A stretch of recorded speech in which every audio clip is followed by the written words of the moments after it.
gonna start the recording, and I'm gonna read this little bio for Matt, and then I think we might just kind of do a little bit of dialogue or talking, and Matt will probably share some stuff, but surrounding this one book that he wrote about Jesus. But this is the bio. So Matt researches and teaches theology and life. He's also helped plant and pastor Elm City Vineyard Church. Previously, he had the privilege of studying in Ghana with the great African theologian, Kwame, I don't know if I'm pronouncing this right, so feel free to correct me, Kwame Bediako. Some of his core interests include understanding Paul's letters, dialoguing across religious difference, and helping cultivate multi-ethnic and multi-class communities of faith. His church seeks to embody those values and has built bridges with the Muslim community in their city, facilitating sacred text readings of the New Testament and Quran in partnership with a local mosque. That's fascinating. He lives in New Haven, Connecticut, together with his wife, Hannah, and daughter, Junia. He's loved playing and writing music since he was young. Soccer, squash, and basketball keep him active. All right, and I'll say one more slide here. This is a book. You wrote it in a couple books, but this is a book I actually really highly recommend it. It's only like 150 pages, something like that. That he wrote. It's pretty cheap online, but this is the spark. This is sort of the conversation sparker for today. I started reading it a while back, actually. I want to say like 4 years ago, something like that, when it first came out. But I never finished it. But I finished it this week. I was like, oh man, hey, he's gonna come speak. But I love the premise of it, and this is why I thought of Matt as a speaker, because we're talking about Jesus, right? This idea of the way it started out was like, lots of times we think of Jesus as the one who has all the answers, and not to say he doesn't, but the way the book is formatted is just to look at all the questions Jesus asks, and how do we think about Jesus as the question asker, and why is that important, and how does that sometimes maybe change the questions that we even ourselves are asking about who Jesus is? And so, I want to let you share a little bit about kind of what your insights are from writing that book and about Jesus from examining some of these questions, but then kind of let us do a little bit of exchange with you, Matt. Yeah, that sounds great. Thanks, Jeremy, for the invitation. I think the book largely for me, so the book came out of a sermon series that we did at the church that Jeremy just described.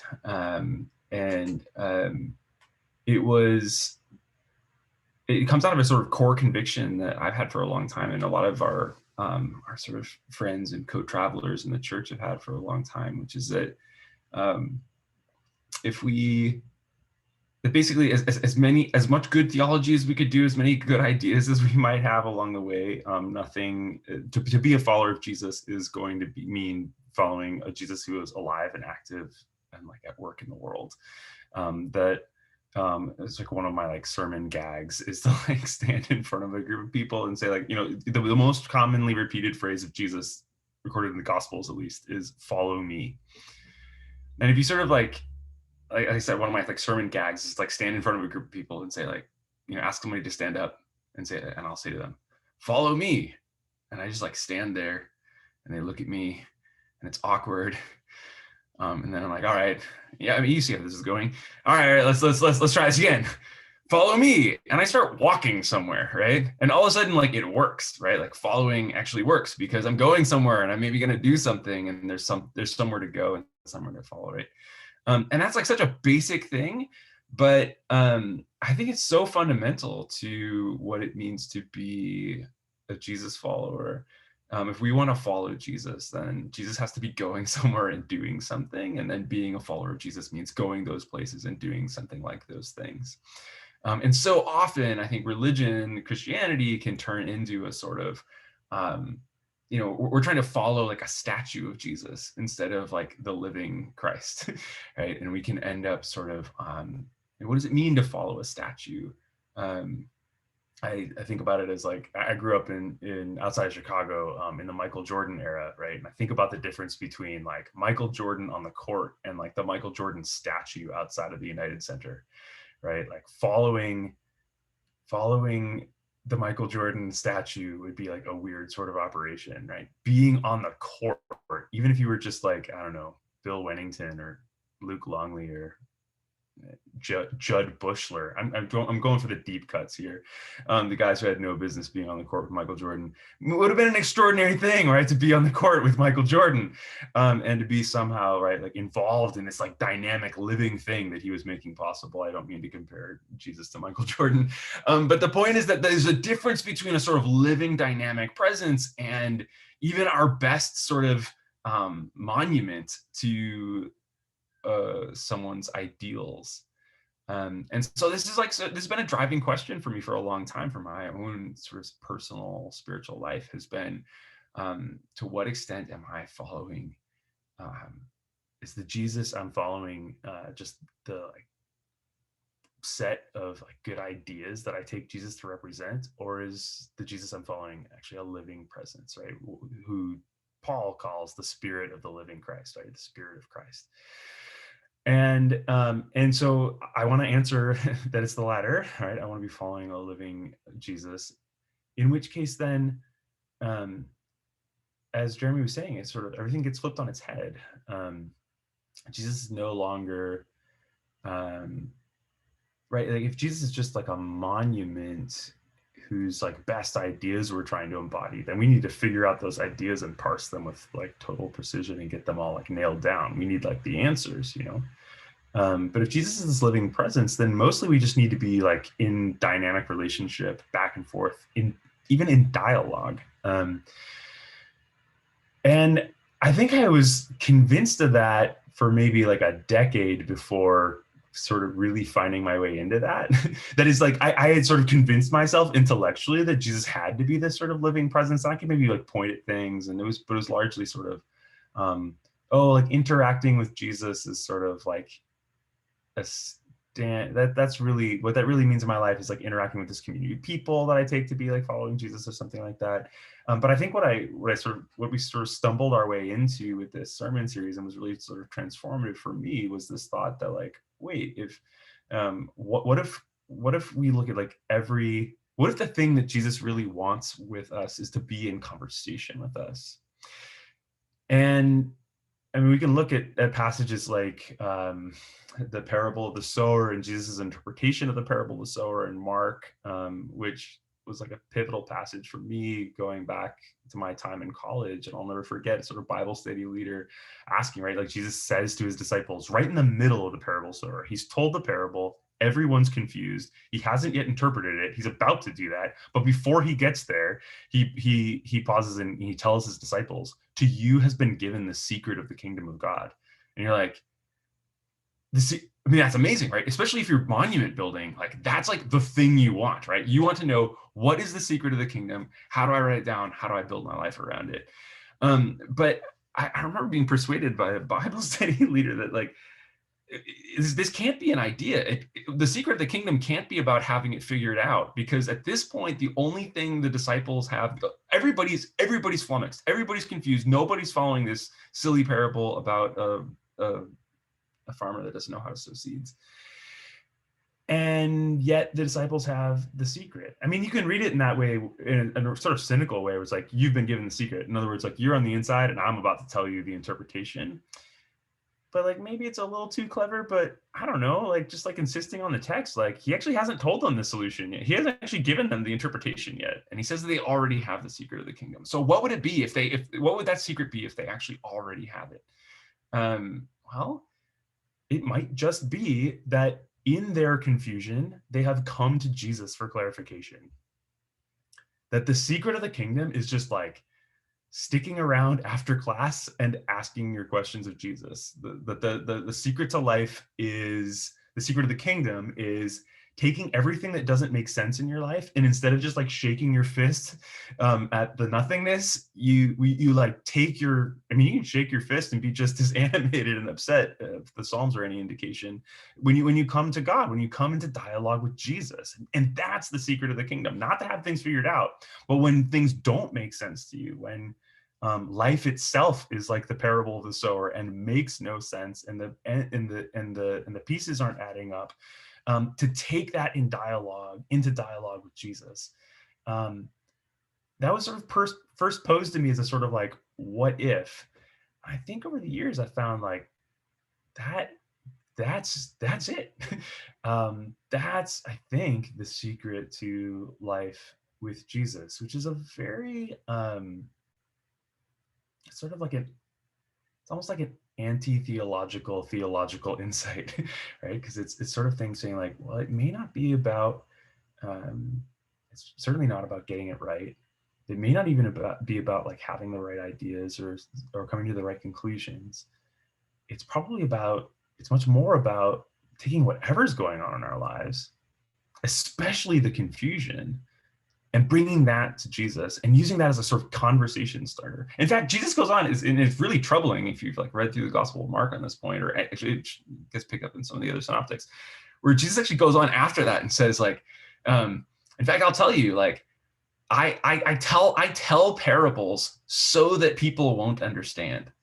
And it's like, it's really upsetting, right? Especially if you think that like Jesus is the answer man who should be going around like dispensing solutions. But if instead the secret of the kingdom is in fact to like be puzzled and come to Jesus with your questions, then the fact that Jesus is going around trying to puzzle people, that actually makes sense then, right? The puzzlement, the aporia, the sort of confusion that might come from our interaction with Jesus is itself a sort of invitation from Jesus to come and be in dialogue, to come and be in conversation. And so the whole book basically is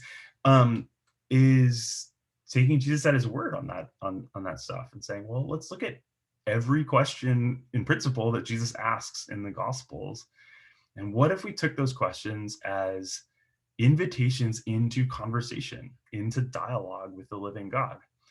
And what if the principle of that whole conversation, or at least like our entering into that conversation, was just honesty and candor, not trying to have the right answers, not trying to like tell Jesus what it seems like he might be looking to hear, but trusting that when Jesus asks a question, by which I take as a stand-in for like when Jesus encounters us, what he's actually looking for is authenticity, is honesty, is integrity and candor.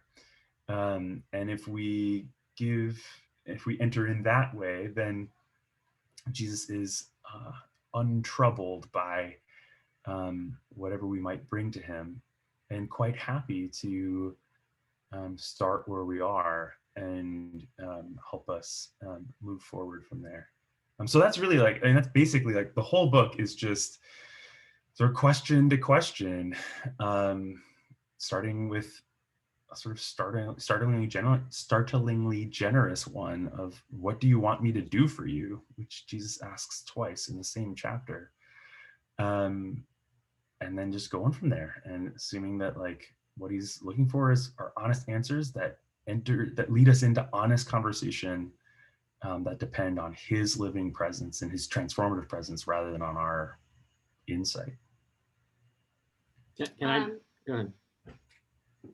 Does that give me a pass to follow Jesus? And if I'm following Jesus and people ask me what the answer is, that I can just not give clear answers? In other words, are you allowed to try to bring about puzzlement from people you're talking to? Yeah. Yeah, I mean, I do. I already do that. So that I'm just wondering if that's okay. Like if we're imitating Jesus, maybe we should do that more. We should confuse people more. Is that? Yeah, well, that makes me think of Willie Jennings, my colleague at Yale, his new book from this fall, which I hope everybody's found their way to, especially if you're an educator. After whiteness, education and belonging. He actually tells, the whole book is like, half of the book is like stories from different educational institutions that he's been invited into. And I know your question is in part in jest, but to take it, I hope, not too seriously, he actually sort of tells the story of a couple of professors that he knows who have, he says, their interactions with their students are like the labyrinth from Greek mythology. That they're essentially trying to get their students lost, so that their students are constantly finding their way back to them as the professors, and so that the professors stay centered in their students' worlds. This is, of course, an unflattering description on Jennings' part of these professors' work. So all to say, like, no, I don't. I think the point is, we ought to be trying to decenter ourselves in those relationships, and not. And I think it would, in whatever extent that sort of, and that might be, like I said, there's something about that interpretation of the parables, or that may be like one step too clever or something like that. But if there is something right about that sort of almost coy sort of stance that Jesus takes with us, I think that's for Jesus, because Jesus is looking to cultivate personal relationship with him. Not that we oughtn't be trying to cultivate sort of personal relationship with other people in our lives, but ultimately our goal, I take it, is to decenter ourselves from those very relationships and sort of get people into that sort of dialogue and conversation with Jesus. So to the extent to which we're presenting Jesus in ways that make Jesus sort of mysterious and puzzling, that present Jesus as one before whom we all ought to respond with wonder and amazement, rather than with, I know who you are, right? Like, the only people in the Gospel of Mark who say they know who Jesus is are the demons. Like early in the gospel, Peter, right before he gets called Satan, and then the Roman centurion right after he crucifies him. So all to say, like, if we think we've got Jesus sort of figured out, we're not in good company, certainly for the Gospel of Mark. And so yeah, I think we want to, it has been, to me, sort of inspiring to think, like, the Jesus that we ought to be presenting to ourselves and to one another is one who would elicit stunned awe and silence and astonishment and wondering aloud, rather than like, aha, like, now I got it, now I've got it figured out. And that's so hard for me, because, like, everything that I was taught, at least, about what it means to be a teacher, what it means to be certainly a professor, even a pastor in certain ways, is all trying to lead to that, like, aha, now I understand moment, rather than like, who is this man? And trying to sort of imagine these days more and more what it might look like to be oriented towards the latter as sort of my goal in my preaching and teaching. Can I reflect on that a little bit and maybe see if, so I wonder if part of it is, like, when you feel like you've learned something, like, you want to teach people that, right? So I want to learn, and I want to I've learned this stuff about Jesus. Say, let me tell you these things that I've learned about him. But the reason maybe that doesn't really work so much is because you're you, they're them, and they're going to have a different angle on their relationship with Jesus. I think that's quite right. And I think that, for what it's worth, that's not just true about Jesus. That's true about teaching generally. Andrew Delbanco, Columbia Great Books professor these many decades, has written a great little book about college. He's just writing from a secular point of view, but he's reading the Puritans who established so many of America's first colleges. And he himself sort of reflects that, like, in those, he tells a story about, like, two students going to see King Lear, you know, and they have to for their English class or something. But like, one student walks out, like, transformed, right? and is thinking about, like, the relationship with their father, and like all the sort of themes of the play have somehow, like, unlocked something in themselves. And the other student walks out being like, yeah, I don't know, like it was all right. And he's like, what accounts for that difference? And even though Del Banco is not writing from a sort of a theological point of view, he's absolutely convinced that in any sort of like learning environment, right? So learning communities is the way I think about classrooms, a good small group, a church, a good like organizing community in a neighborhood. Any of those sorts of learning communities, I take it, are going to sort of have this like numinous presence that is outside of our control, and to come to terms with our role, even as teachers, as conveners of those sorts of communities, is to come to terms with the fact that like the thing we most want to happen is not in our control to like make happen, right? To me, I think about like what it was to come to know myself as a worship leader. I lead music quite often in religious communities that I'm in and Christian communities that I'm in. And like, I mean, I was a musician like from early on. So like if you want to have like I don't know, if you like, you want the song to like go well, that is in my power. Playing piano since I was 4 years old, like it's going to go okay. Like that I can guarantee. But like, as I started to learn what it was to like lead worship, I was like, oh, well, there's this like other thing that happens, right? In this like community of people where there's the living dynamic presence of a God who, if I could make that presence happen, the one thing you would know about that presence is that it wasn't the presence of the living God, right? There's this sovereign sort of like fearful independence, right, of this divine agent. Anyway, it's starting to realize that more and more I take it that's what teaching, that's what leadership, I think, always sort of entails, is this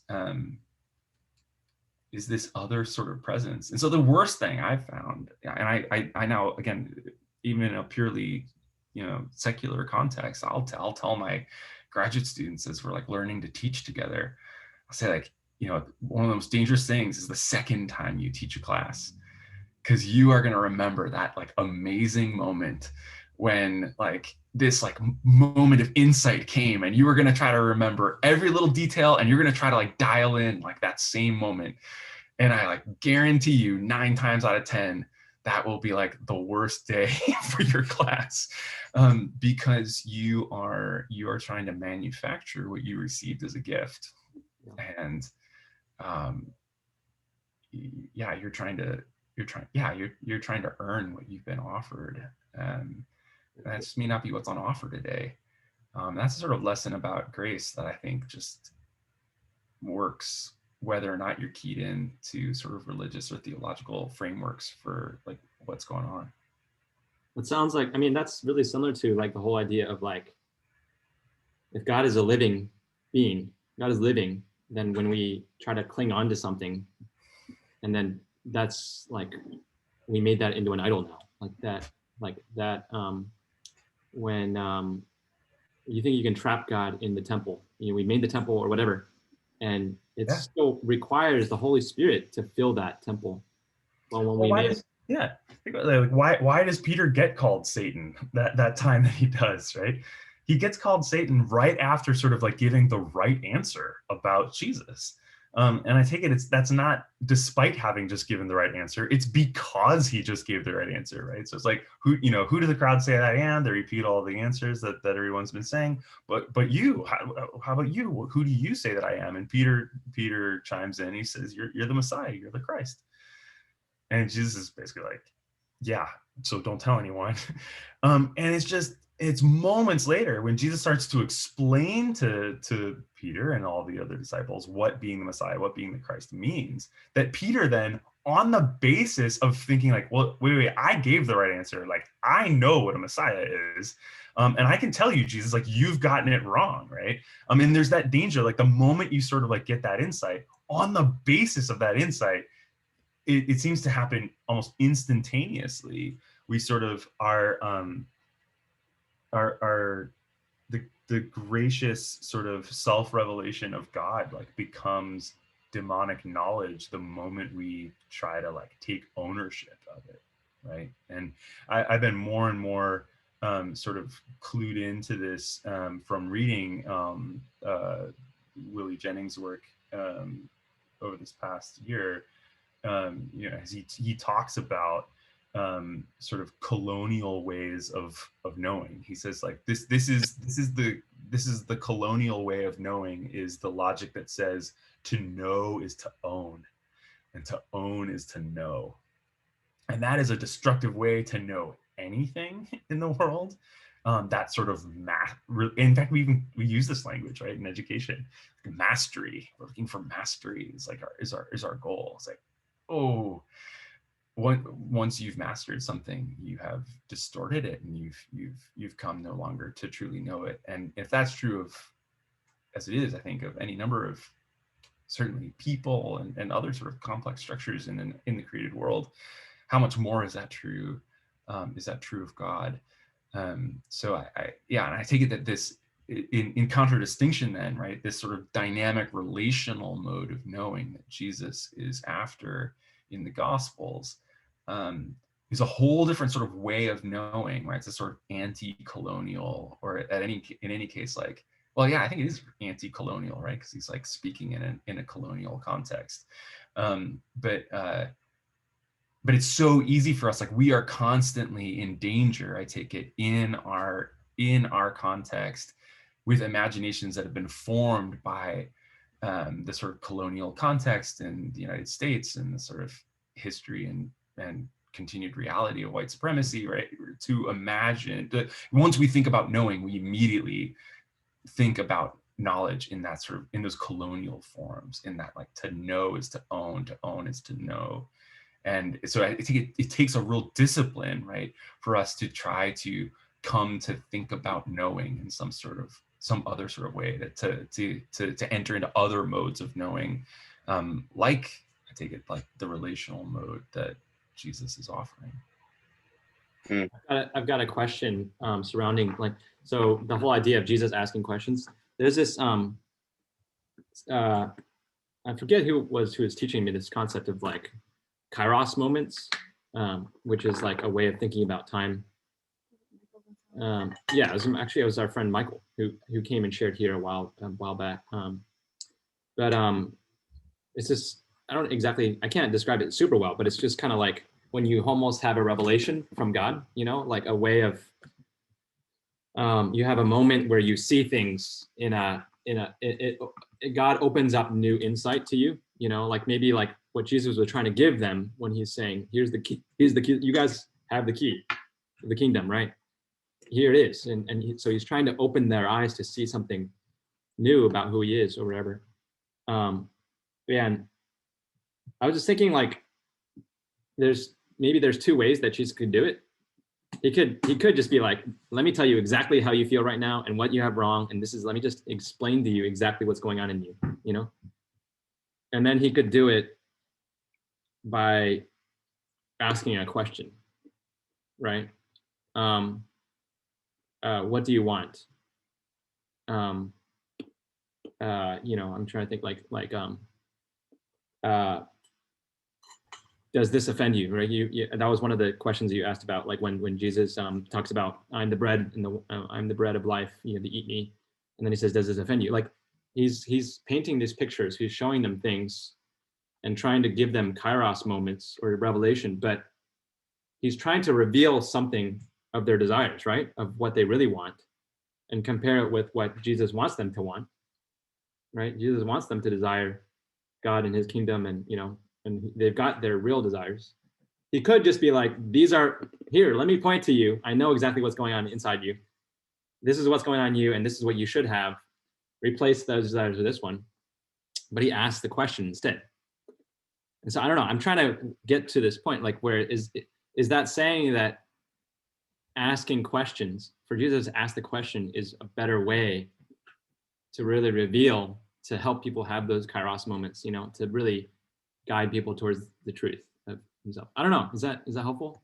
Yeah, I think, I mean, if it doesn't simplify too much, it's a little bit of, it's sort of like Jesus's version of like wanting to teach us to fish rather than give us a fish, right? So the danger in Jesus is sort of like offering us what we need in that sort of, is that we might just like go away satisfied.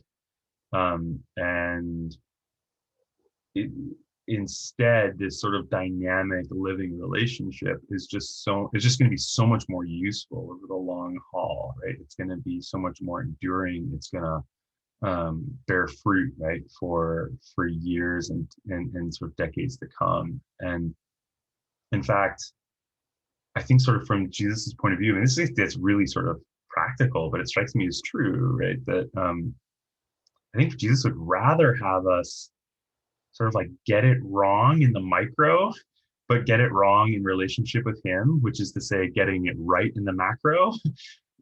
Because like over the long haul, you spend enough time with Jesus, you're gonna like the decisions day in and day out, the micro is gonna start to sort of turn. We're gonna start getting that right. Rather than the other way around, right? And so any sort of like, I don't know, whatever, take it to the bank, like here it is, like unmediated, and sort of like travel pack, like here's your answer, like go and you're done, like that runs the risk, right, of being like that Messiah insight of Peter's, right? Like I feel like I really keep coming back to that passage because it's just sort of like the most extreme example. Like that is like the greatest insight, especially for the Gospel of Mark, right? Like people have written for centuries now about the messianic secret in the Gospel of Mark. Like this is the insight, right? And Peter has it, and it does him no good. In fact, it does him sort of worse, right? Because it instantly takes on this danger, right? Where it can become this sort of like, okay, now that I've got that, I'm good to go, and I'm out of relationship. But what Jesus wants is this sort of dynamic, ongoing relationship, which means that, as you're saying, I think, Jeremy, like Jesus can then respond to new situations that we find ourselves in, to new to new moments, to new pressures, to new opportunities, to new whatever temptations, whatever it might be, right? Like Jesus can sort of be with us in that moment rather than having to sort of like pack up everything into some sort of like transferable instructions. 3 easy steps to give you explain how to follow me. Yeah, there's like there aren't any like three easy steps. Like you're just never going to get that, right? Other than like the meta steps, I take it, right? Which are listen, discern, obey, right? Like, listen to what Jesus is saying, discern what you hear him saying in community, and then do your best to like obey courageously, holding open the possibility that you got it wrong along the way, and you're going to have to revise and try again. But those are meta steps, right? And I think way too often in the church, in seminaries, all over the place, we're trying to sort of like, because it feels right and practical and helpful to us, and it makes sense. I understand the appeal of like some, whatever 3 easy steps to X, Y, or Z. But when we offer those things, if we're ever offering things that sort of take us away from that sort of moment by moment dependency, we're in danger of really distorting like what Jesus has to offer. I mean, the other thing, Jeremy, that your comments made me think of is, in many ways, I think this is back to a sort of basic insight that Karl Barth offered almost 100 years ago now, right? Which is to say that revelation, he said, revelation is an event, not a set of principles. Revelation is a thing that happens. And so when you're trying to sort of share revelation with people, you aren't trying to like communicate propositions. You're trying to like point them in the direction of some sort of presence some sort of presence where this event of revelation might happen for them. I think about it as something like, Well, I mean, is it Luther who says, right, that like revelation is like a summer thunderstorm? Like you can't predict when it's going to suddenly burst forth, but you can dig some trenches to try to like channel the rain in useful directions when it comes. There's all these sorts of ways, and in the extreme, it can make God feel sort of capricious and as if there's no character or sort of enduring qualities of God, and that's the disadvantage of all these ways of thinking. But I think there's something fundamentally, I think, right about it, and it's certainly like fundamentally corrective about it, when, especially like I said, in a culture like ours where revelation fits into categories of knowledge, and then knowledge is commodified and immediately like a thing you can own. I just get this picture of like a static picture of God where, like you said, like the statue, follow a statue. You can't follow a statue. But once you start moving around, you can follow that Jesus that's telling me, showing you stuff, and one thought I had as you were saying something that actually felt a little dangerous, or it feels a little scary for Christians, because you were saying Peter, when he got it right by saying, "You're the Son of God," and then the next moment, he thinks he knows what that means, the Son of God, and then you're the Son of you're the Messiah, right? Did he say you're the Son of God? You said you're the Messiah, right? Because I guess it was who was it that the hands and feet? That was the one who said you're the Son of the living God, right? That was Thomas, right? Thomas, I think, was the one. Thomas, right? Yeah. But you're saying that Jesus, Peter. So Jesus asked the question, "Who do you say that I am?" And then Jesus, Jesus says that Peter then gives his answer. You're the Messiah, and then Jesus says, "Oh, I'm going to get crucified," all this kind of stuff, and Peter's like, "No way," And then so your point being like, we can. I guess what I heard you saying is when we think we have got it right, Jesus right, that's a very dangerous place to be in.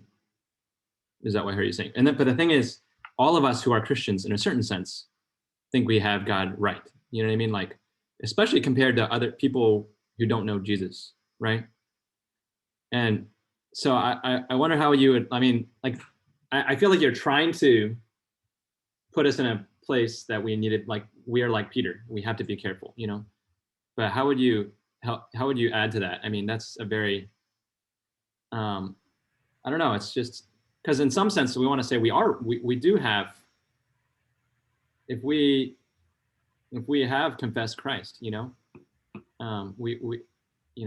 have Jesus. You know what I mean? I mean, it's not like we own Jesus. Jesus has us, but how would you caution us about that, right? I mean, yeah, well, I mean, I think you just the way you sort of corrected yourself, I think, is a crucial distinction, right? We do not have Christ. Christ has us. If we have,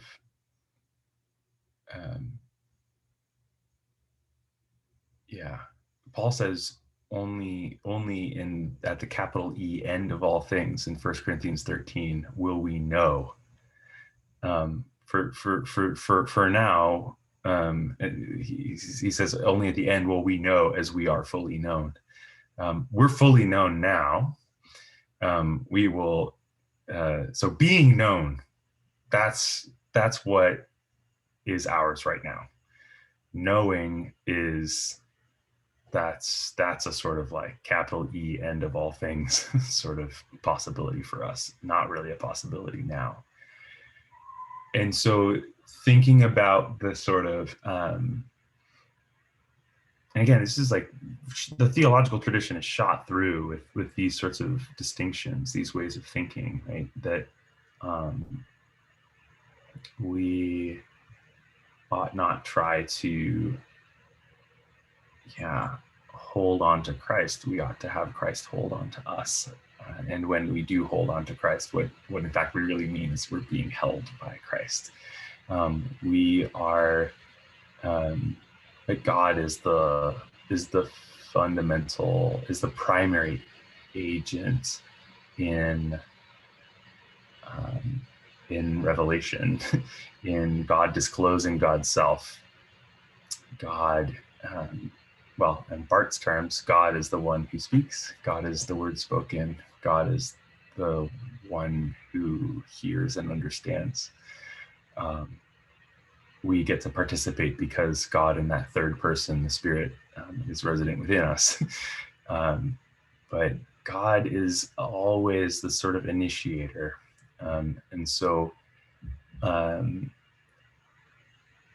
we need always to stand with those we think of as primarily being a sort of objects of revelation. We always stand on that side. We never get to sort of, I don't think, sort of pass over, certainly not to like the divine side of divine self-revelation. And that sounds so obvious, even if it sounds a little pious. But I think it's deeply, deeply true. Kwame Bediako, with whom I studied in Ghana, and he used to, he thought quite a lot about the fact that all of the Christian scriptures are translated, and not just translated for most Christians. Very few of us can read the Hebrew and the Greek. But when it comes even to the Gospels, even the texts we have are in a certain sense already translated. Jesus almost certainly was not speaking Greek almost any of the time that we have recorded. So even like the very words of Jesus, such as we have them, are already translated. And this was really meaningful for Bediako, in part because in the sub-Saharan African context where he was thinking, Bible translation had this huge impact, right, on culture and on language, and it's part of the colonial project, and yet somehow also part of like the liberation project all at once. And Lamin Sanneh has another African theologian's written a really great book on this, translating the message. But for Bediako, ultimately he thought of scripture translation as, well, he picks up on this insight, which I think goes back to Clement of Alexandria in the 2nd century, where Clement is trying to make sense of what scholars call a Septuagint, the Greek translation of the Hebrew Bible. And can I jump in? Yeah. Can I jump in? The Septuagint was pretty much all the New Testament quotations of the Old Testament are not quoting the Hebrew Bible. They're quoting the Greek translation of the Hebrew Bible, which is the Septuagint, right? Like Jesus quoted, whenever Jesus is quoting the scriptures, he's quoting the Septuagint, pretty much. Whenever the Gospels record Jesus quoting the Hebrew Bible, they tend to agree with the Septuagint translation. Again, I think we have to imagine that itself as like a moment of translation, because presumably, if Jesus was using a translation in his historical preaching, he'd have been using an Aramaic translation. But in any case, Clement is asking this question precisely along the lines of what you're saying, Jeremy, which is,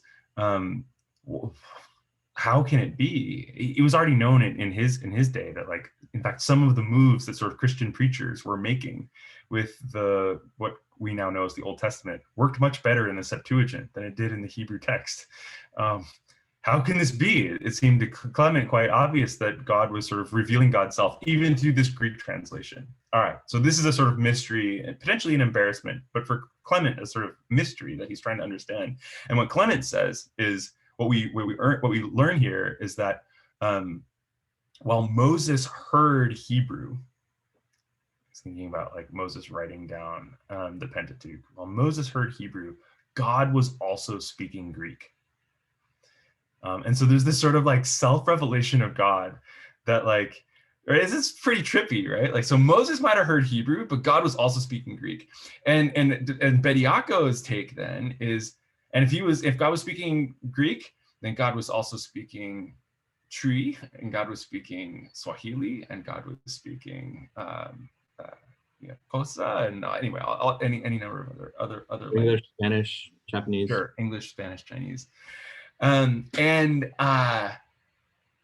so Bediako says, well, that's amazing. That means that we won't understand.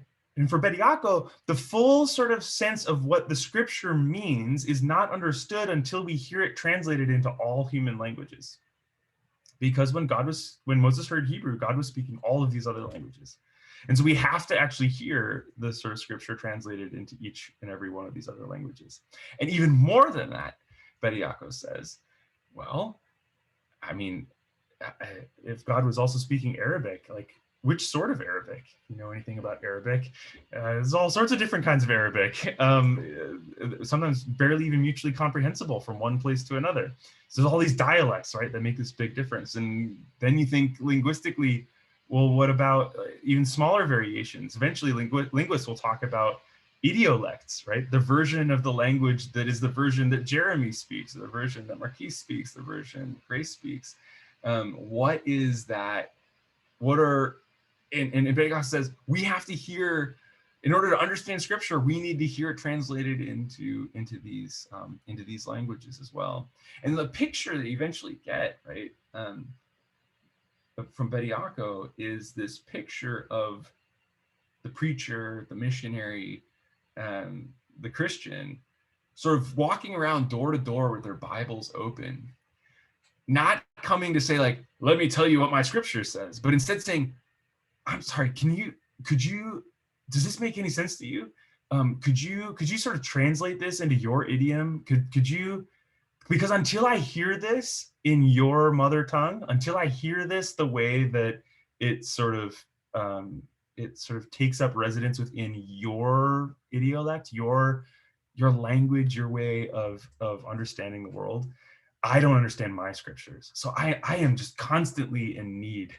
I'm constantly, I'm not here to dispense wisdom. I'm here constantly as a learner who's trying to, who just needs your help.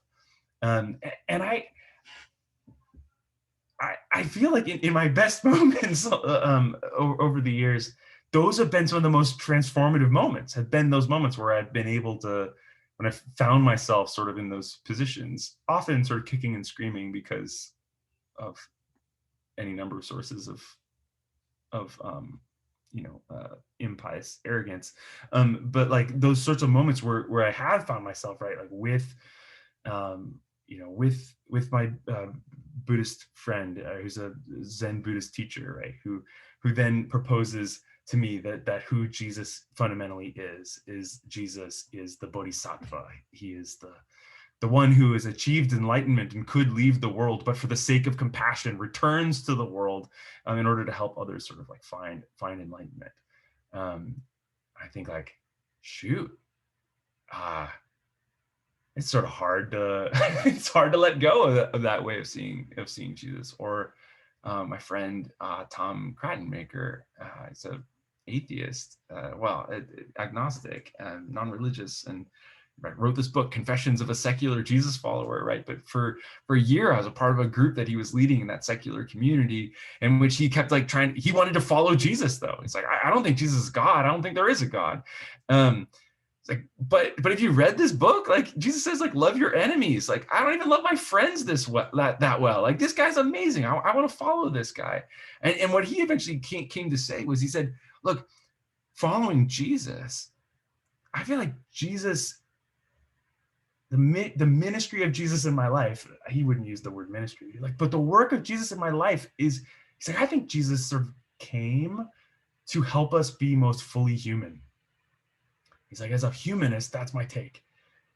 I mean, if for what it's worth, like, I think Irenaeus said something like that, a Christian church father in the 2nd century. But that's a profound insight, and frankly, it sounds different coming from my secular humanist friend Tom than it does from the ancient Greek church father Irenaeus.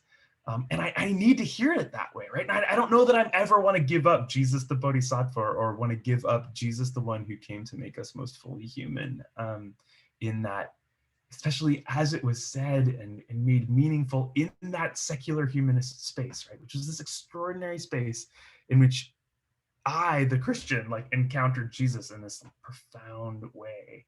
I mean, that's what happened in some of our sacred text readings with our Muslim neighbors, right? Muslims have these extraordinary ways of understanding Jesus. Not that we don't have disagreements. I have disagreements with Tom. I have disagreements with my friend, the Zen teacher. I have disagreements with my Muslim neighbors. But if that first posture for us can be not one of sort of dispensing, again, like selling a commodity, selling a product that we own and have on offer, even if we're selling it for free, but not a sort of commodity exchange, but instead one where like it's this sort of relational knowing where we enter in as those with profound need to try to understand this mysterious one who at whom we stand alongside others and just wonder, like, who is this man? I think that that posture, like I said, in the better moments along the way, that has been a truly transformative, life-giving posture for me. One question before I want to let other people ask questions, but one other question. In your book, you talk about how, I mean, part of your work, you get to explore, you just like help other students talk about life, right? But they're not, you have a course, I think that's The Life Worth Living, something like that. And it's not necessarily from a Christian perspective, but you explore different perspectives on life and what is worth living for, and what is worth pursuing, what kind of desires, what is life about. And I feel like, correct me if I'm wrong, but I feel like you mentioned like one of the students in your class ended up having a crisis of faith or a crisis of life. I guess they weren't a Christian before that, right? But then ended up being convinced through talking with you that they needed Jesus. Is that right? Or I don't know how you would put it, but yeah, I mean, I'm just really curious about that. One, and number two, well, I'll leave it at that, and I'll ask the questions that follow up. Yeah.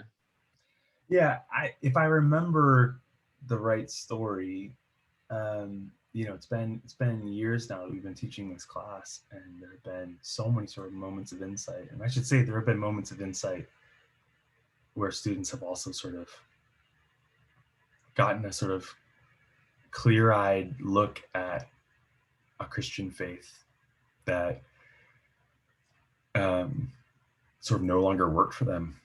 And I actually think there were sort of like God-honoring moves away from sort of dead Christian faith, which is sort of like a harder thing to talk about in Christian circles. But I think those are real things. Those are real courageous, God-honoring steps that people take. And it takes a certain sort of courage, I think, it takes a lot of courage to take those steps, and a certain sort of courage even to walk alongside folks as they take those steps. But if I remember the story, it was a sort of like a student who sort of reasoned themselves into this place of like the only firm foundation for my life would be some sort of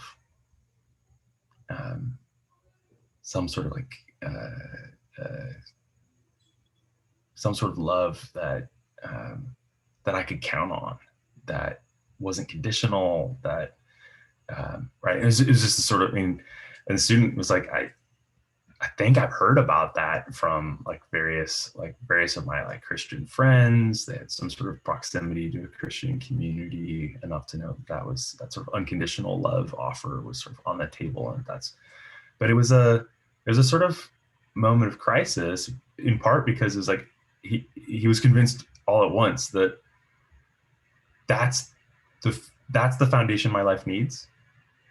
And I also, at the same time, he was pretty convinced. He's like, I also can't believe that. I want to believe that. I wish I could believe that. I'm utterly convinced that that's the only way to live my life. Otherwise, I just see these patterns of sort of trying to like earn acceptance and various sorts of things that we all chase after. And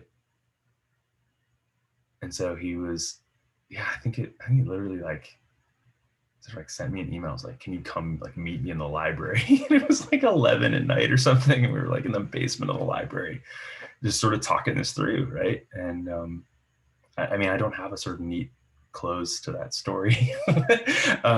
But it was, I mean, the sort of resolution, such as it was just to say like, I don't know, man, like, I think that's what you can say right now. And that feels right and true to just put a marker down to say like, this is the insight I think I've had. And this is where I am vis-a-vis that insight. Like, I don't think I can act on it right now. So I think that's a really courageous sort of place to land and something to say. And yeah, so I think those, I mean, there have been moments, like I said, there have been sort of decisions like for Christian faith. There have been decisions against Christian faith in that course. There have been lots of decisions actually of like secular Jewish students deciding to like take their Jewish faith or to enter into a sort of Jewish religiosity in a way that they hadn't before. So I just want to like capture like the full picture of like what happens in that class. But all of it is so alive with just that energy of all of us together in this diverse learning community, trying to grab hold of, or perhaps better, some of us would say, be grabbed a hold of by that which makes our lives sort of worthy of our shared humanity. And I think those are, that for me, that has become a sort of a question, like what and you can phrase it a million different ways. What is a life worth living? What is a good life? What is the shape of flourishing life? What sort of life is worthy of our shared humanity? That question, I think, has become for me a sort of like, it's pretty clear to me that is like or probably the theological question. And yet it's also just like fundamentally like a human question. And so when we enter in with that question together, then again, that puts us in that place of that sort of whoever we are co-learners together, sort of mutually accountable to one another, but also just something sort of on the capital O outside of our best ideas. Yeah, I mean, I would just call it, from a Christian perspective, I'll just call it, when Jesus is saying the kingdom of God, this is what the kingdom of God is about, right? He's trying to show them what life is about, right? This is, this is what I desire for you to see and to be like and to know. And so, but one last question, right? So, I mean, the whole point is about Jesus asking questions, right? But I mean, in some ways, we would say Jesus is the answer. Jesus is the answer, but he first has to be the question, or the one that asks the questions, or he has to question the questions that we have, right? Because if we just fit him as the answer into whatever questions we have, he may not. He doesn't want to be put in a box, right? But have you found, like, in your process of studying Jesus, or like seeing how different people understand Jesus in ways that you don't necessarily agree with, but you find insights? You said you found insights from your secular humanist friend or your Buddhist friend. Even Muslims. Like,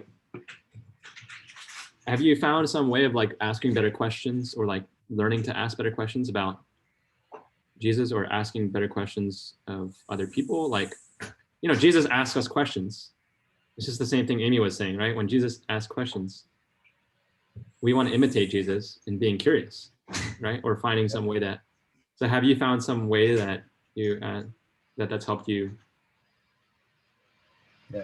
Or not ask questions. I think that's sort of like bleeding edge for me these days. I'm sort of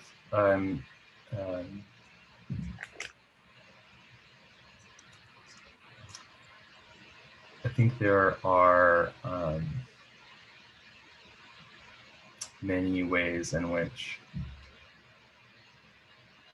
I've been sort of malformed as, yeah, in a number of ways. But there, I think with this, I think the hunches that I have at the moment are that asking better questions, in part,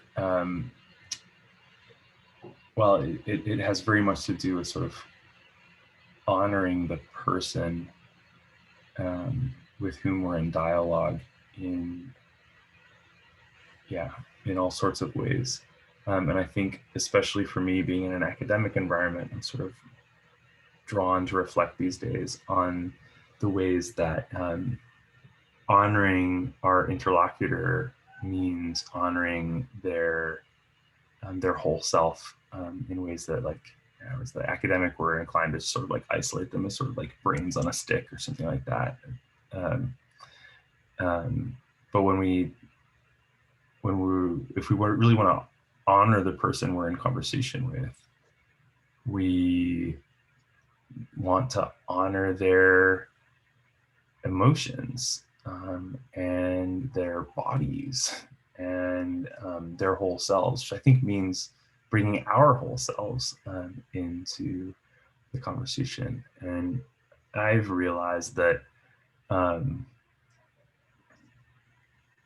the sort of academy that I have been initiated into, the professional world that I've been initiated into, in many ways, sort of part of that process involves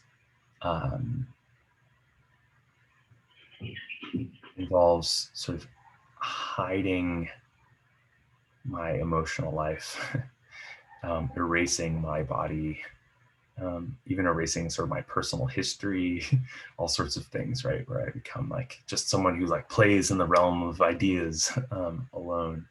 And so I think asking better questions has meant sort of admitting that like my emotional life is part of what's sort of at stake as we ask these questions together, inviting those that I'm in conversation with to bring their emotional lives sort of into play as well, to bring their bodies into play, to bring their histories into play, to bring our geographies that we sort of, the places that we share together, like into the conversation. Like I said, I feel like I'm really early at the beginning of that, but I take it that's part of, again, that's to me one of those key differences between the sort of following a statue and following a person. Like a living person has emotions, human persons have bodies, they occupy geographies, they interact with histories, right? Like all of that stuff, right, sort of comes in once you admit that, like, that's the game we're playing, that's the thing that we're doing, rather than trying to like play at some sort of abstract philosophical thing. I don't know if that's really answering your question, but like I said, it feels very much like sort of bleeding edge, cutting edge for me right now, trying to sort of still figure out what that looks like. Well, I think that gets to it. I mean, it's a question that only you can answer it, right? I mean, this has been really fascinating, really interesting. I mean, I'm curious if anybody else has any thoughts or questions or anything really that Matt kind of mentioned, or any pushback or any, ways of challenging what Matt said about Jesus or about your own reflections about Jesus. Well, Grace, did you have something? Oh, Amy, sorry. I can tag after you. Yeah, I guess thinking about, well, I don't, it's not really a question, but I was thinking about like younger kids who kind of need concrete concepts, or maybe even older, like I myself took things literally for a long time, and it took me a while to maybe not be so binary in my thinking, or is like straight up logic, and then I would get in trouble with teachers because they were using double negatives or something, and that confused me. Or, for example, and then they thought I was being sassy, but I was like Sheldon from that show. Or I wasn't that extreme, but I can relate to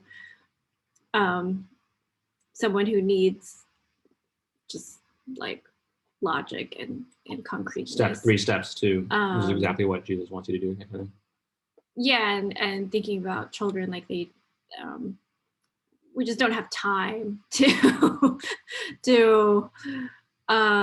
toddlers having a tantrum, and I don't really have 3 hours to think about or try to reason and get them to realize that they have certain inner desire that that they're looking for, and this is the reason why they're frustrated. So yeah, I think I really like the concepts of what's being said in this time of thinking through like my career and how, or just like the nonprofit I work for is trying to live out the kingdom of God, but then we're bound by capitalism and it doesn't fit. But I like this model of like walking with people and not having well, I've seen that it doesn't work when I'm trying to just encourage someone towards certain behavior change and have a prescriptive formula for this is why you need to change your behavior, and this is how to do it. Like, it doesn't really work that way compared to just the long-term being with and presence for the long haul, pointing to Jesus and trusting in Jesus, who is going to bring health and and wellness to our community. But yeah, I guess I'm just thinking about like the folks who maybe don't have the luxury or can't perceive that they may or may not have the luxury of this less efficient way of living or relating to Jesus. Yeah. Oh, you're still on mute. The point about children, I take really to heart. For what it's worth, like our experience with our daughter and with our kids in our church has been, like sort of like the answer is like the 4 spiritual laws, just to take an example, involve a whole lot of abstractions. Actually, it can be really, really hard to try to like teach children when compared to I thought like what are you feeling right now, and can you like share that with Jesus? Can you like say that, Jesus, like I'm angry right now, or Jesus, I'm sad. And so I think there are ways actually that while we've talked about some of the more sort of like heady sort of implications of what we're talking about, I think the sort of practices themselves actually in certain ways can be like more concrete, right? Of just saying, yep, I don't have to, this isn't about abstractions of like sin and grace and penalties and justification and all of that. It's like, no, like Jesus is, I mean, you're never going to get over the like difficulty that kids are going to have like where is he? Like, this is, you're asking me to talk to like an imaginary friend. But I think that's a bridge you got to cross no matter what. But in certain ways, just like I said, just a sort of regular practice. And for me, I'd rather sort of like see my daughter have confidence that wherever she's at, that's something she can bring to Jesus, than have her like well drilled on, and I know I'm using pejorative language, right? But like well drilled on like the like a good solid set of answers. So yeah, so anyway, so like in our church, we do like from very early on, listening prayer is just like a thing that our kids are doing by the time they're 5 or 6, like in Sunday school. That's like a thing that they're doing. They're doing Ignatian. So like they're like listening, hearing a story and imagining themselves in it and sharing what sort of sticks out to them or what they feel like God might be saying. They'll pray 30 seconds at the end of their Sunday school lesson, and they'll share with one another what they think God might be saying. And often those are really extraordinary moments. And then anyway, so all the nuance and all the sort of like,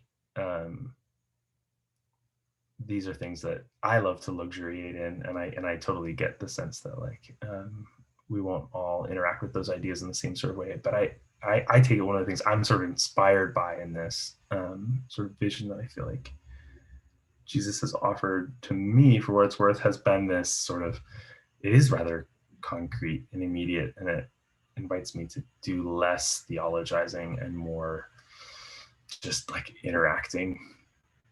I mean, a story that I tell in the book, right, is this like story of like when we were buying actually this house, and we were like, it was like sort of dicey whether we were gonna be able to get the mortgage for the house or whatever. And I was just like twisting myself in knots trying to figure out like, how do I like pray for like God's will, but then there's like this thing that I want, but like I want God's will, right? And I'm like doing this like all these like all my prayers are just like torture, where I'm trying to like say what's like theologically right or whatever. And finally, like there was just like this beautiful moment of just breaking and just saying like, God, I want this house. That's it.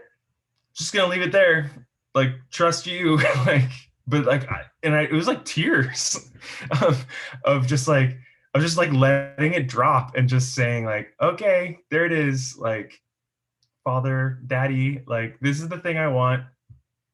And I'm even gonna say, right, the rest of it, like, I don't know if that's good or that's right or what's it. No, I'm just done. I'm not even gonna say that stuff. I'm just gonna be willing to like look foolish or just like be the person who doesn't have the answers, but like other than like maybe having a hunch about where I should go with my actual feelings and my actual desires and my actual, yeah. So and that sort of thought that like we don't tell God what we want, because by telling God we'll get whatever we want. We tell God what we want because win or lose, grateful or disappointed, we'd rather be in dialogue with God about the actual desires of our heart than about whatever sort of pious picture. Anyway, so I think there are invitations here, right, to actually to really to like simplicity and candor.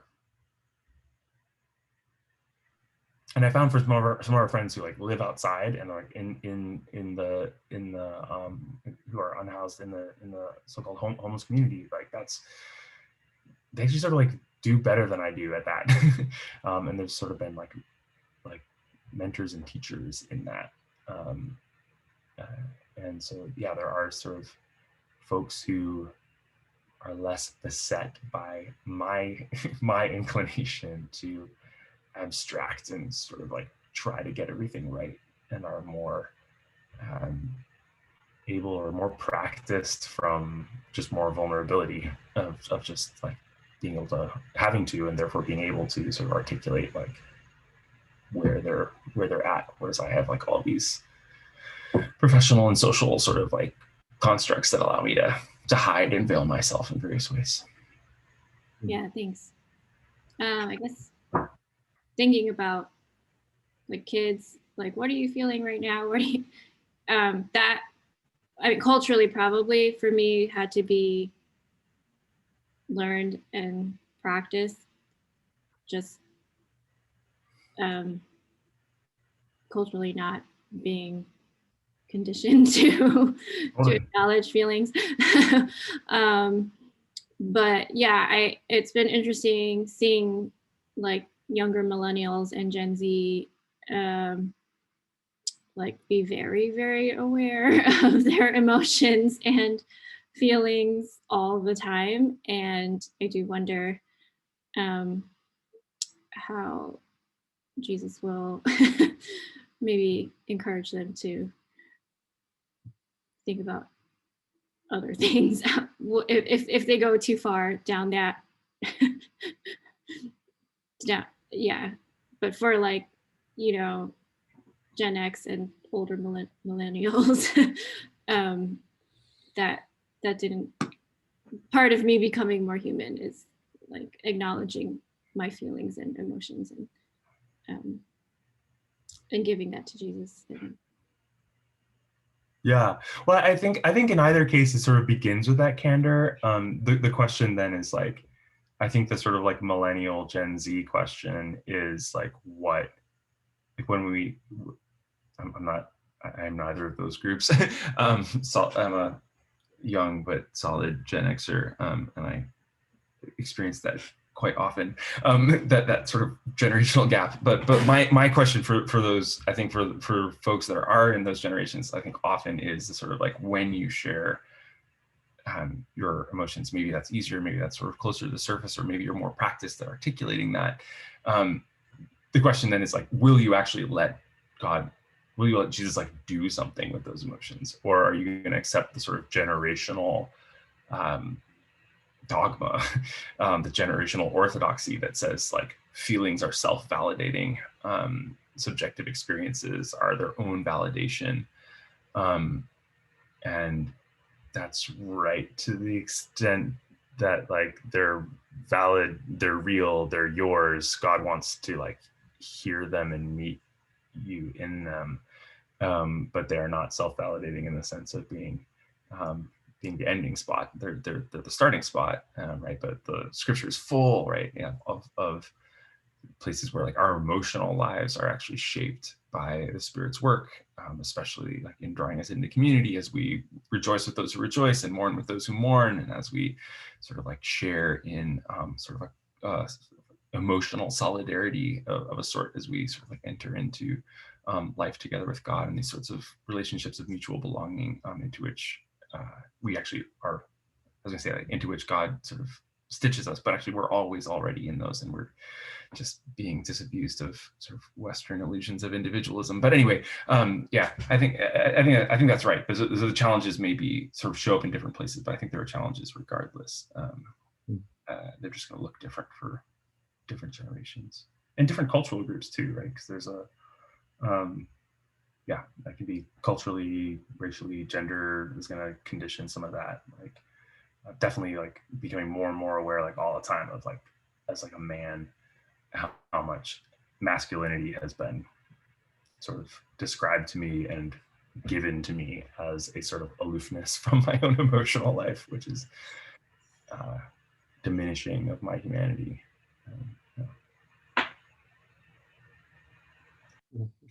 Grace, Grace, I'm done. Yeah. I was done. Thank you, Amy and Jeremy, and thank you, Matt, for entering into this conversation with us. I don't think I really had a question, but just a heart of gratitude for this conversation. I was really enjoying just listening and felt like I resonated a lot, just as an educator myself. And this idea, it's let me ask you a question. And I hear myself saying that to my kids, responding to their question with a question. And I remember, like, outside of the classroom, I hate that, right? I get frustrated because I just want to know the answer, right? But when I step into like my professional field, right, the desire for wanting my students to discover something, right, instead of just having the answer, or he talked about like putting God in this box, or I think we're always as humans trying to figure out this recipe or formula, right? That's going to guarantee something. But a lot of my students, they're satisfied with just copying down an answer to a problem. And I asked them, hey, if you just copy this down, do you understand it? Can you explain this? And they can't. But I think so many times, I think even for me growing up, the model of, I mean, even in education, the model of teaching has changed, where this language of like teacher-centered or student-centered, right? Now it's this inquiry-based learning where it's not about just getting the answers, right? It's understanding it and discovering it. And for me growing up, also just, I think in my generation, but in a Korean American household, it's like you just memorize something, you just answer it, you just try to get the right answer, you know?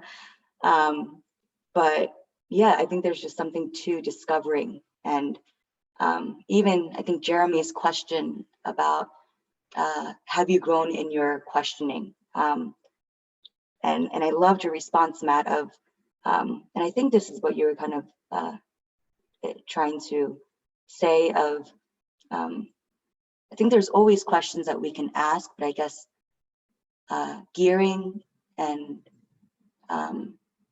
posing the question in which it meets the questioner, right? To meet them where they are. And I think that's what Jesus did. He met us where we are. So my students are in 4th grade. I wouldn't ask them a wild question, like a calculus wild question, right? I would hope that I would meet them where they are. I would meet them in where they know their basic multiplication facts, right? And kind of the language of scaffolding and guiding. And I never really kind of thought about teaching in that way, that my God, in a way, my God, like God, he really just models that. And that's so exciting. And I think even in education, we're slowly moving towards the understanding of what Christ has modeled, right? Whether it's Christians or non-Christians, like, dude, it's the student-centered teaching that works. It's the inquiry-based learning that works. But yeah, I think kind of just going back to what Amy was saying, and Matt, your response as well, like those things take time, like right, to as much as I want my students to understand this in this lesson and meet the objective before you walk out the door, sometimes it takes an entire year, or even you don't get to see the fruit of what you did until years later. And I think, yeah, just that idea of, I don't know, I just really enjoyed listening to everything that you're sharing, Matt, and how you're connecting the gospel and the real world, and how Jesus is the answer to everything that we long for. And yeah, I don't know, I just so appreciated this time. So yeah. Grace, I think I appreciate you, and I like this sort of heart of education is actually, I'm thinking about this for like my next book project actually, is sort of trying to think about exactly this question of are our best educational impulses sort of driving at theological ways of knowing, without sort of explicitly like naming that, though sometimes it is. If you think about, I don't know, like my favorite like writers in education field are like Parker Palmer and Bell Hooks and well, and at least he's Willie Jennings. Jennings, obviously, if you don't know, he's a theologian, so he's definitely like making that explicit in his work. But Bell Hooks, like there's like all this like theological language sort of like around the edges, and sometimes it sort of comes right to the center. And Parker Palmer will write in different sorts of voices. But anyway, but yeah, no, that's sort of like precisely like wondering these days, like whether I've just found education has been this incredibly like spiritually enriching vocation. I mean, sort of coming to discover myself like as a teacher, like, oh, that's what holds us all together. Like whatever I do in the church, whatever I do in the classroom, whatever I do even as like a parent with my daughter, like there's nothing I love more. And my wife is Korean American. We have lots of arguments about mathematics pedagogy with our daughter. Like my wife wants to teach her the like process to like and get her through it. I'm like, no, I want her to like understand the concepts. And she's like, she has a test tomorrow. So maybe it takes both. But anyway, I'm just sort of like, oh, like and discovering that this sort of like education space is not just a sort of profession, but it really is a vocation. And as a vocation, it's like deeply revelatory of who God is and what it is to be a human related to God. I have this sort of growing hunch that the sort of like decolonizing, like new sort of way of thinking about knowing in education in many ways is a sort of theological knowing. Now, a decolonized theological knowing, because I've had plenty of colonial ways of even like thinking about knowing in theology, but this way of sort of this unknowing, this knowing that's more about being known than knowing, this knowing that's being like captured by something rather than capturing it. I'm sort of, anyway, so your reflections are really encouraging to me. Yeah, no, thank you. I would love to read that book when it is written. But yeah, I think I loved, I mean, I think you were quoting someone when you said something about being known and knowing. And I think even kind of what you're doing with your child of creating a space where to stumble in a good way in preparation, to stumble now, right? And or I'd rather you try and stumble than get it wrong, right? Or just try to get the right answer. But what was I getting at? Oh, I think so many times, I don't know what it is, whether it's a social pressure or something from home or something innate, but this idea of wanting to just get something right?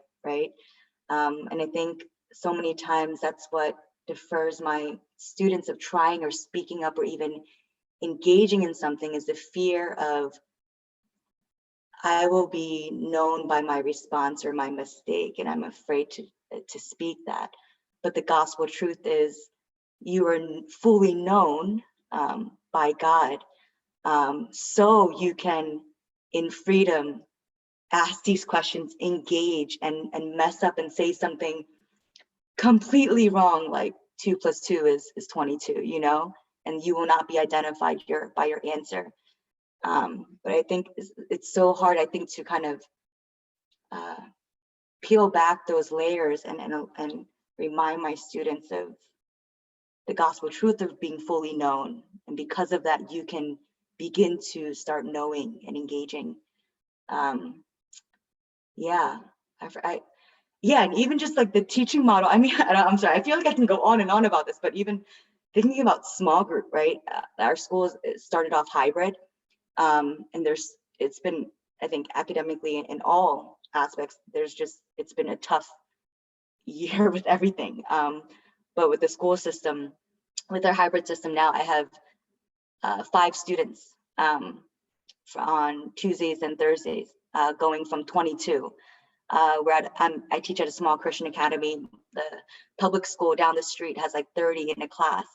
But I've never had so much more fun and been so much more engaged with my students in the group of 5 in this small group than I have in like a whole group. And this idea, like Jesus spent his life, right, with 12 close people, and this idea of just like small group and discipleship, and I don't know, I'm excited. I would love to, tell me when your book is written, or yeah, but just that correlation of Jesus and the gospel and his life on earth and how that can be. Before Marquise or Matt or anyone, can I jump in one really quick? I guess for me, one thought that's coming out of that is I've never thought of the idea of Jesus as a teacher, because Jesus is clearly a teacher, rabbi, right? Rabbi, as very exciting, you know. Probably because when I think of teacher, it's just like the teachers that we've had, you know? And, but this is helping me think about Jesus as our teacher, as like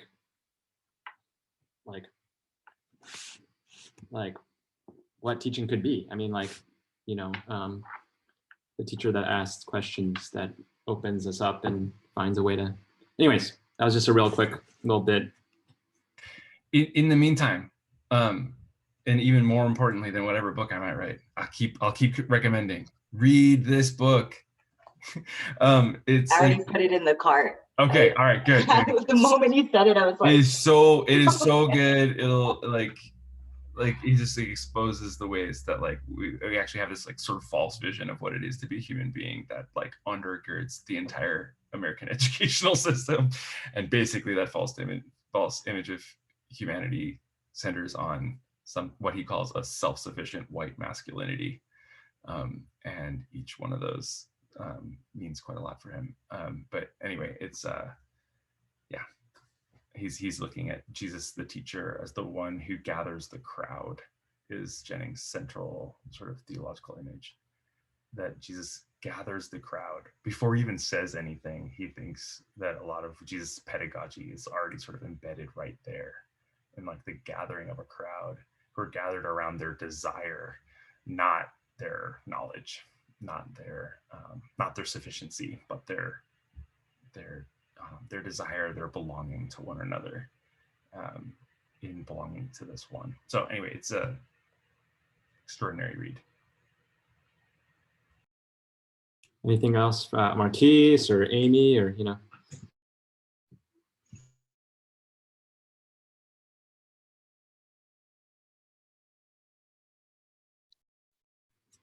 No forcing. My mic was, someone unmuted my mic. Oh, never mind. Well, I wasn't gonna say anything at all, but I seen you smiling, Matthew, look like you having a good time. So, I figured, I say something. I really don't have much to say. I'm not a teacher. I don't teach, but I do. I try to teach people. The virtual warfare thing I was talking about.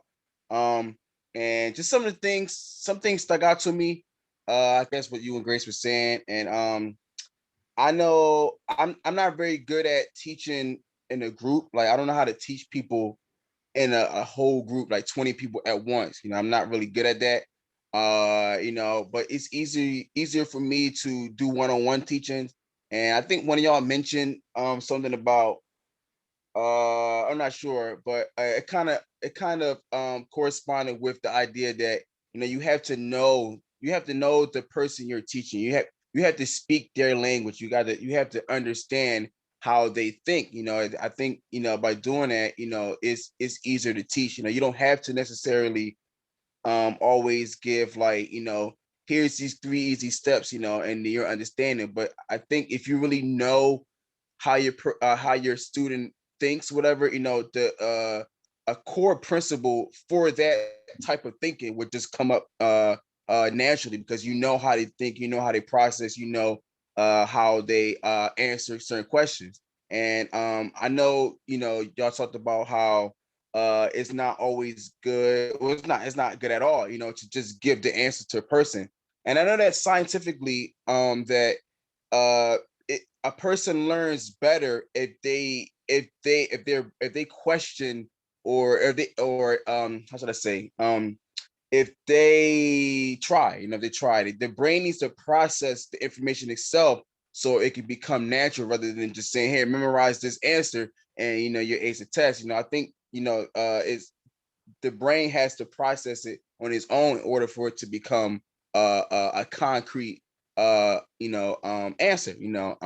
And that's something else that stuck out to me, because when I teach people, I try to make it to where they have to fill in the blank, and I won't move on until they actually get that down, because they can give 100 wrong answers and I would not move on, because it's showing me that they don't fully understand. You don't fully understand the question. If I just tell it to them, oh, I get it, but they don't really get it, because their brain didn't process it in a way for them to get it. So this is why I don't move on when I'm trying to, share something. And it was something else I wanted to share about that. Yeah, I really lost it. But yeah, I mean, that's some of the things that stuck out to me when I was teaching. Yeah, just you got to know how your student is going to process information. You don't want to give the answer because you want that person to get it wrong. And this is quote, right? It's two quotes I want to say. Sorry, it's two quotes, right? One of the quotes, I think it was I'm not sure who it was from, but he said that each mistake leads closer to success or something like that. He said each mistake leads. I forgot what he said. Another quote was that dang, I forgot it. Anyway, when it comes to me, I'll say it again. But yeah, that's really all I have to say right now. I don't have anything else to say. I appreciate that. Yeah, no, I think that's right about what it means to as you said, it's scientifically proven. We retain so much more of what we sort of discover for ourselves versus what we're just told. And I think in this case, it's even that much more because the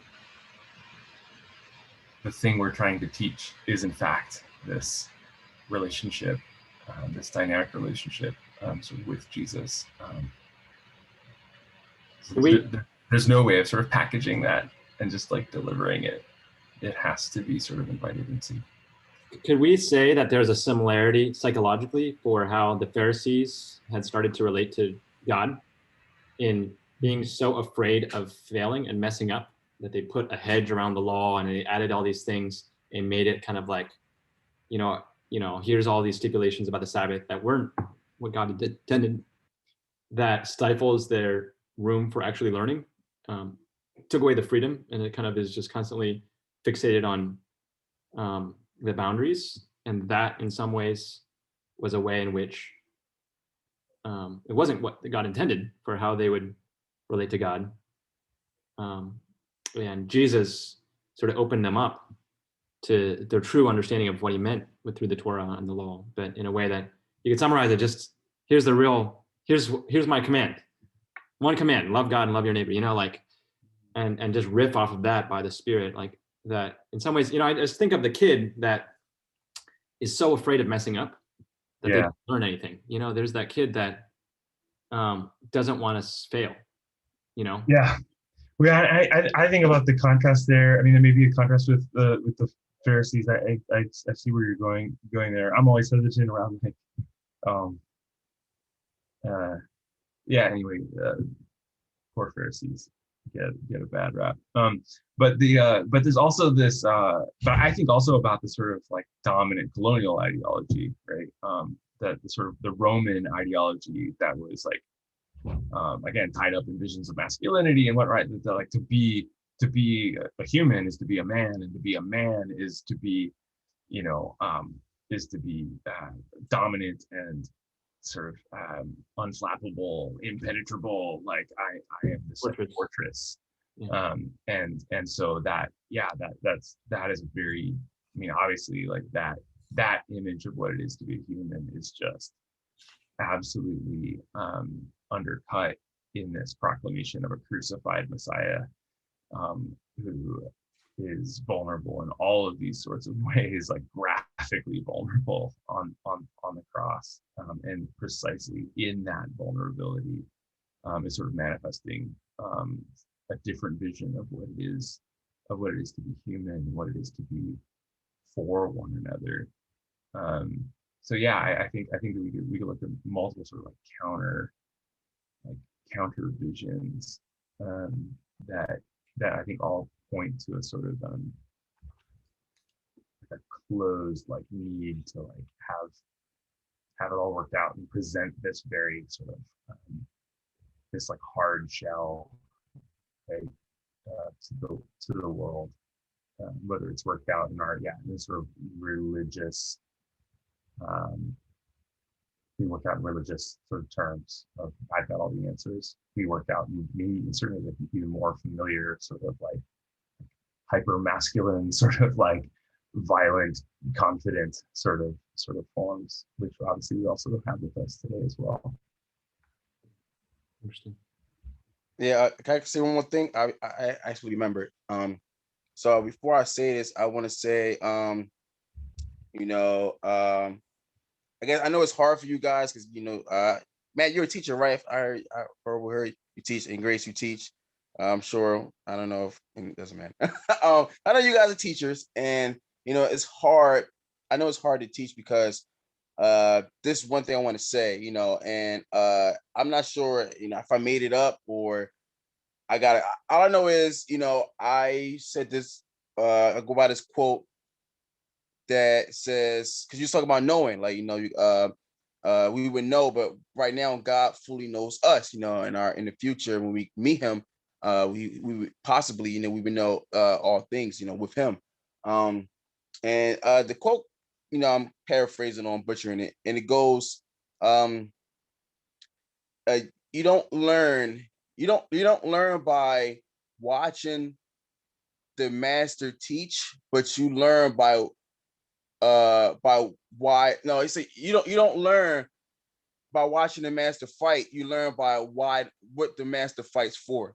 And I think it's important, as teachers, that the students know why we're teaching them, because some teachers, some students, I guess, during middle school, high school, whatever, the students, they just teaching just to get a paycheck. They don't really care about me, but if the students knew that, I'm teaching you guys because, I like to watch people grow, or I care about you guys, I think students would be more receptive and wanting to learn rather than just saying, oh, here's this. I'm a copy, like Grace was saying, I'm just copying the answers and get it over with. I think if they knew why you was teaching, it like you're saying, it will build a relationship, a better communication, and just to enjoy each other's I don't know I don't know where I'm going with that, but I know where I was going, but I think it's gonna take a long time for me to try to get there.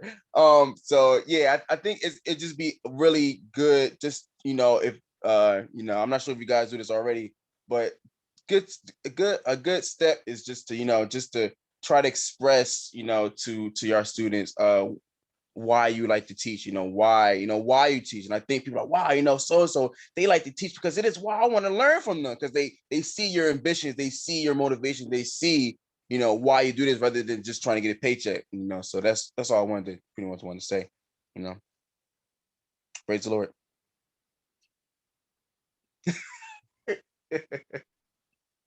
No, this is awesome.